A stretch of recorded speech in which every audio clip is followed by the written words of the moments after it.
Welcome ji, welcome to Mروت village food and life. چرنګ ټول شی ان شاء الله چې شویو دا ګورو زبردست اچار مې جوړ کړل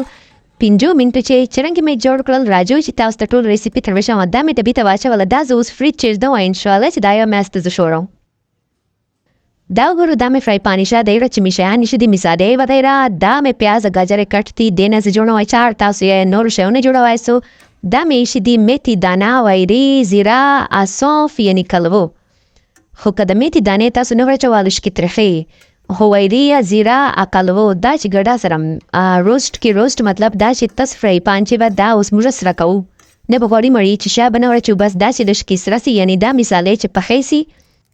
دا وګورو وایرو رنګ بدل کړ 2-3 منټه په دا بس خالي تاسو فرای پان چې ګرم فرای پان چې داسې روسټ کو سرې به کو ګورو به دا درې کو بټل چې به ټکو پاوډر به ونه جوړو دا سه اصل مقصد دا چې دا شیان پاخه سي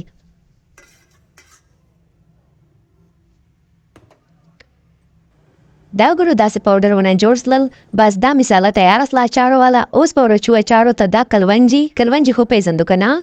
نایجیل سیډز ورته وایي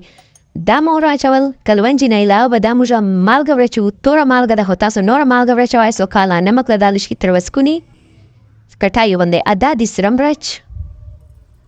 ګورو دا مو په پیاز او گاجرو واچولل ګوشي لږ دا د هلدي ټرمریک پاوډر هلدي دا به وراچو دا ګورو اچار به جوړو زر دا اصل شای سرکه به وراچو نیمبو راچوئ سو تاسو او ما سره نیمبو نه و دا وګورو دا مې هغه چې کوم مثالې ورته روسټ کړی پخې مې کړی به دا پاوډر دې باندې وراچو دا ګورو اچار اوس په یو چل کو دا مې فرای پان راکسته دې ته به وراچو سر تیل چې کلیوال دی موږ کلیوال دی دا ما راوړي بله مور نه سر ته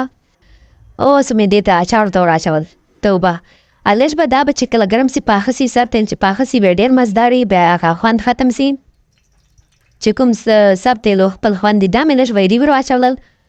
ګوره کلیوال لکه مروت وال تک زیر سر تیل زبردست ګوره دا به لږ پاخه کوي چې رنګ یې بدل سي بس دا به دا په ور واچو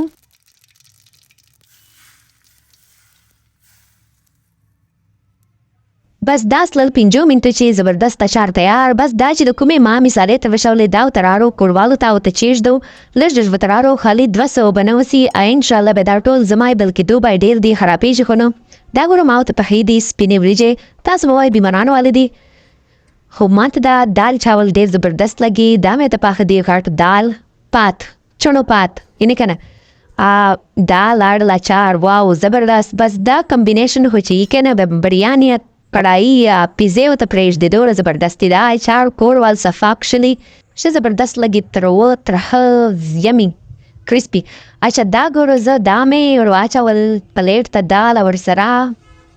اچار دا کانټه چې دا کانټه په دال ورته الټه کې کیڼ لاس بیا ونچې په ښي لاس باندې به بله چمچ ونچې بسم الله به ورته ووایه په کانټې به داسې ورته ټوله